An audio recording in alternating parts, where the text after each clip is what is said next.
Folks, it's on, and there is nothing quite like a great presidential campaign.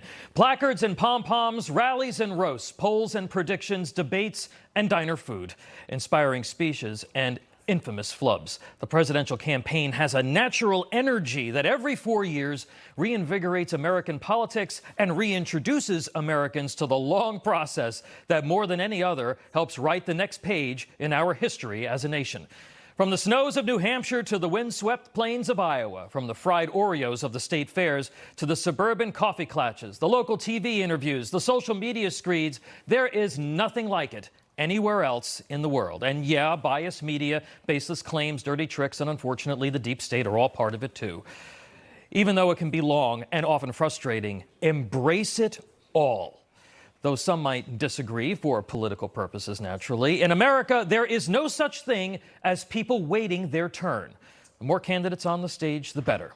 This process is a symbol, not just of vibrant political parties, but of an energetic democratic process. And that's something that we need right now. The players are all largely now on the stage. No Hollywood screenwriter or Oscar-winning actor can fathom the size, complexity, risk, and reward of the trail that is before all of these candidates. A vanquished former president attempting to do what has only been done once in American political history, stage a comeback that even Teddy Roosevelt couldn't manage. A popular Florida governor seen as a rising star, but untested on the national stage. The first black U.S. senator elected from the South since Reconstruction, leveraging a powerful personal story of beating the odds. A former vice president, perhaps, discarded by his old boss who stood his legal and ethical ground in the face of a mob, now trying to claw his way back to relevance. A first-generation Indian-American woman, both a former governor and UN ambassador, touting her broad leadership experience and common sense.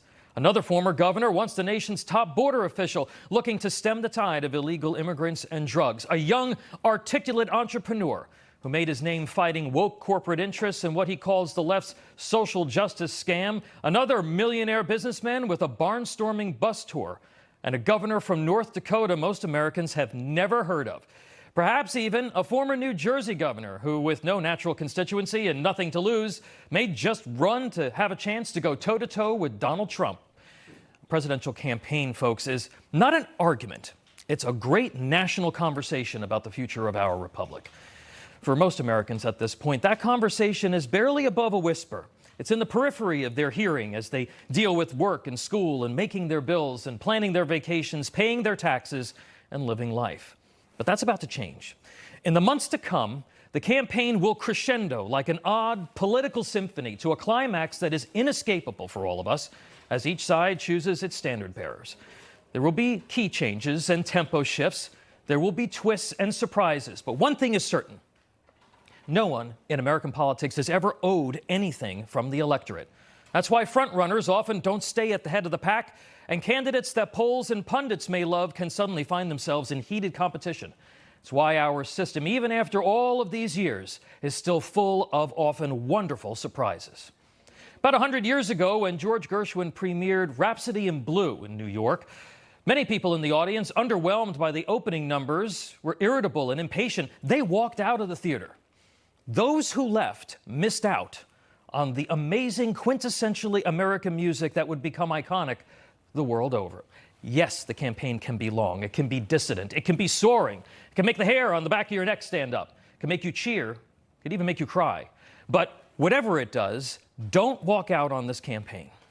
Watch the candidates that don't just put America first, but make Americans excited about the process of selecting the leader of the free world again. The campaign is about getting people to believe that when we look in the mirror, we aren't the image the left wants us to see, but rather the proud American ready to tackle that which is yet to come. It's about choosing the one person who more than any other will be our voice in that process. After all the speeches and swipes, the challenge for every American and every campaign will be coming together to face united the threats to freedom from radical social engineering, government overreach, grievance culture, racial division, and authoritarianism on the rise around the world. So, folks, welcome. Welcome to the great American adventure, everyone. Honor the process and those who came before us by being excited about your role in it.